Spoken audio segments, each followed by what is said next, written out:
UP की सियासत में एक खास और अलग पहचान रखने वाले पूर्व मंत्री और कुंडा से विधायक रघुराज प्रताप सिंह उर्फ राजा भैया के एक फैसले ने इस चुनाव में सबको चौंका दिया है।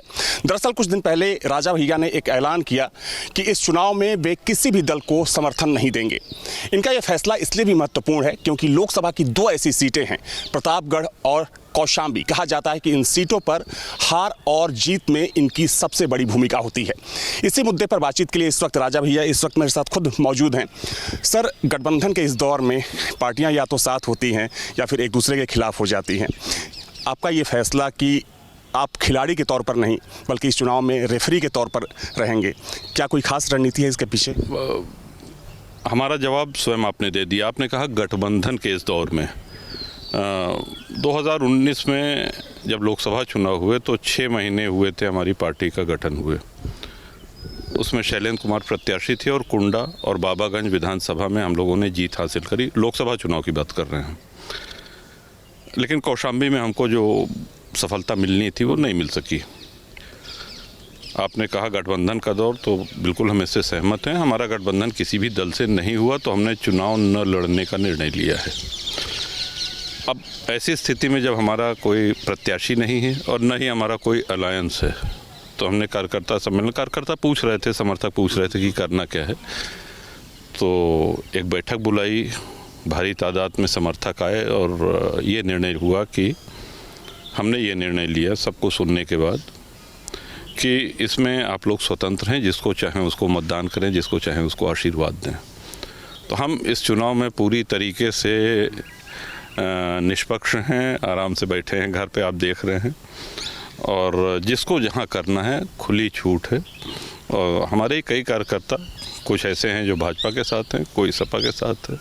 लेकिन कहा जाता है कि आपके समर्थक आपसे पूछे बिना एक कदम भी आगे नहीं बढ़ाते हैं। बिल्कुल बिल्कुल, ये हमारा सौभाग्य है कि ऐसे निष्ठावान और ऐसे मजबूत समर्थक और कार्यकर्ता मिले हैं। उन्हीं के बल पे ये कीर्तिमान हासिल हुआ है कि हम 7 बार लगातार कुंडा से विधायक हैं और बिना किसी गठबंधन के जनसत्ता दल आज उत्तर प्रदेश के विधानमंडल में कांग्रेस और बसपा से बड़ा दल है।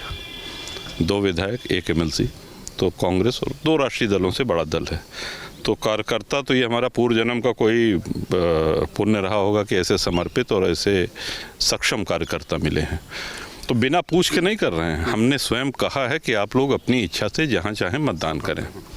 लेकिन एक चीज़ आपसे सर ये जानना चाहूँगा कि जब से योगी आदित्यनाथ मुख्यमंत्री बने, देखा गया कि कई मौक़ों पर आप प्रत्यक्ष रूप से या अप्रत्यक्ष रूप से बीजेपी के साथ खड़ी दिखाई दिए। अमित शाह से आपकी मुलाकात बेंगलोर में हुई, तो इस बात के कयास लगाए जा रहे थे कि हो सकता है कि आप बीजेपी के साथ चले जाएं, सपोर्ट कर दें।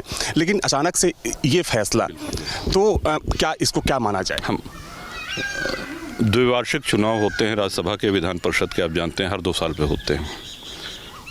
तो माननीय मुख्यमंत्री जी ने और भाजपा के संगठन के बड़े लोगों ने आज से 6-7 वर्ष पहले की बात है, 2018 की बात, उन्होंने कहा कि आपका चाहिए वोट, चाहिए आपका समर्थन चाहिए।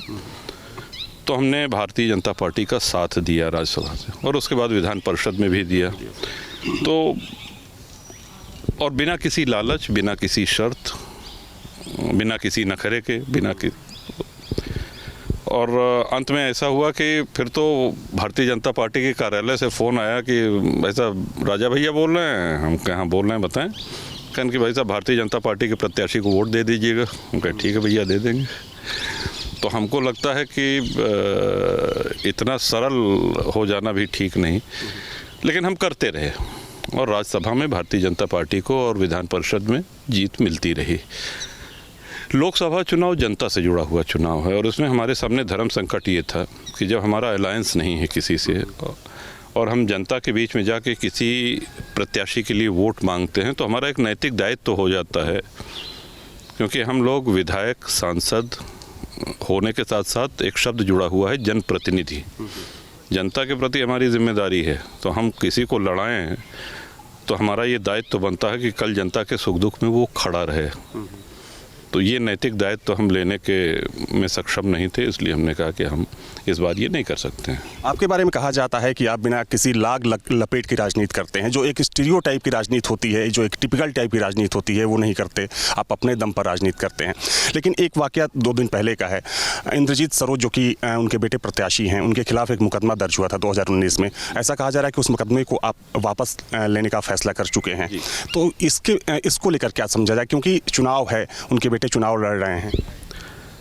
नहीं, ये सही बात है कि 2019 में एक मानहानि का मुकदमा दायर हुआ था, लेकिन अब हमने निर्णय लिया है कि उसका अब कोई औचित्य नहीं, हमने वापस लेने के लिए अपने अधिवक्ताओं को निर्देशित कर दिया है।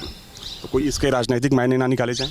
नहीं, कोई राजनीतिक मायने ना निकाले जाए। एक सर सवाल बड़ा इंपॉर्टेंट है, जब से चुनाव शुरू हुआ तब से कहा गया पश्चिम से कि क्षत्रिय नाराज हैं, क्षत्रिय नाराज हैं, ठाकुरों के स्थापित नेता हैं, और अगर अवध बेल्ट की बात करें, पूर्वांचल की बात करें, तो आपका एक्सेप्टेंस दूसरे नेताओं से कहीं आगे दिखता है। क्या वाकई में लगता है कि क्षत्रिय नाराज हैं, या फिर एक नैरेटिव सेट करने की कोशिश की जा रही है? नहीं, आप ही लोगों के माध्यम से टीवी में जो देखने को मिला, अखबारों में पढ़ने को मिला, क्षत्रियों की नाराज़गी से इनकार नहीं किया जा सकता है, जैसा कि आपको पहले दूसरे चरण में देखने को मिला। लेकिन अब वो नाराज़गी कम होती हुई भी दिख रही है, इसको भी आप मानेंगे, तो नाराज़गी अपनी जगह थी। यहाँ पे जो हम कहेंगे कि कौशाम्बी और प्रतापगढ़ का जो समीकरण है, वो सीधा है कि हम इस स्थिति में नहीं थे कि हम किसी के लिए वोट मांगें और जनता से जाके कहें कि साहब इनको वोट दीजिए, ये आपके सुख दुख में खड़े रहेंगे। तो ये मतलब इसके पीछे की पूरी कहानी अच्छा है, क्योंकि हम क्यों किसी से मतलब एक छलावे में रखें जनता को कि नहीं, जो होगा देख लेंगे। राम मंदिर को लेकर एक सवाल आपसे मुझे पूछना था, चूँकि बड़े राम भक्त हैं, आपने वहाँ पर जो न्यौछावर निधि चलाई गई उसमें भी आपने समर्पण किया। आपको लगता है कि ये फैक्टर काम कर रहा है, चूँकि बीजेपी इसको एक उपलब्धि के तौर पर लोगों के बीच में ले जा रही है, विपक्षी पार्टियाँ भी इस पर बयानबाजी कर रही हैं, आपको लगता है कि इससे बीजेपी को फ़ायदा होने वाला है?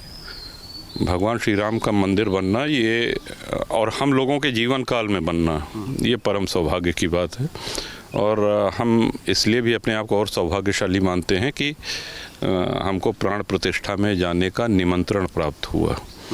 तो हमारे लिए तो वो आस्था का मुद्दा है, और राजनीति से या शेष अन्य चीज़ों से बहुत ऊपर है, और ये हमारा परम सौभाग्य, इस पूरी पीढ़ी का परम सौभाग्य है, जो उस भव्य मंदिर को निर्माण होते हुए जिन्होंने देखा और जो अब दर्शन करने जा रहे हैं।